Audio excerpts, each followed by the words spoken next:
அவர் வந்து படம் எடுத்தோம், சில பேருக்கு பிடிச்சிருக்கு, சில பேருக்கு பிடிக்கல. அதுக்கு நம்ம என்ன எல்லா எஃபோர்ட் ஜென்யூனா பண்ணோம். என்கிட்ட என்ன சொன்னியோ அதை எடுத்தோம், எல்லாமே முடிஞ்சிருச்சு, அவ்வளோதான்.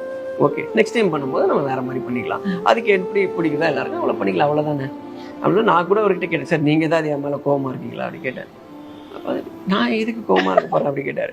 இல்லை சார் படம் எல்லாம் மிக்ஸ்டாக சொல்கிறாங்களே அப்படின்னு சொல்லி, ஐயோ அப்படின்னு சொல்லிட்டு போயிட்டாரு. போயிட்டு அதுக்கப்புறம் கூப்பிட்டு சொன்னார், ஓ அப்போ உனக்கு எனக்கு இருக்கிற பழக்கம் ஒரு படம் தானா அப்படின்னாரு. எனக்கு வந்து ரொம்ப என்ன நீ ரொம்ப எனக்கு இது ரொம்ப கஷ்டமா இருக்கு நீ இப்போ இப்படி என்கிட்ட கேட்டது. சார் அப்படி இல்லை சார், இந்த மாதிரிலாம் சொல்றாங்களே நீங்க அதனால நீங்க கேட்டேன் அப்படின்னு. அது வேற இது வேற அப்படின்னாரு. அது விட்டு இது இல்லைன்னா இன்னொரு படம் பண்ண போறோம், அது அப்ப பண்ணி அவ்வளவுதான் அவரோட ரியாக்ஷன் இருக்கே தவிர அதை நீங்க விட்டுதான் வந்து ரொம்ப அந்த எக்ஸாஜரேட்டடா எங்களுக்கு ஃபீல் ஆச்சு அப்படின்னு நான் நினைக்கிறேன். நம்ம பதில் சொல்றது கரெக்ட். நம்ம இப்போ ஒரு படம் பண்றோம், அது போயிடுச்சு. அதுக்கப்புறம் அது அவங்க எப்படி கன்சியூம் பண்றாங்க, கன்சியூமரோட இது விஷயம் அது.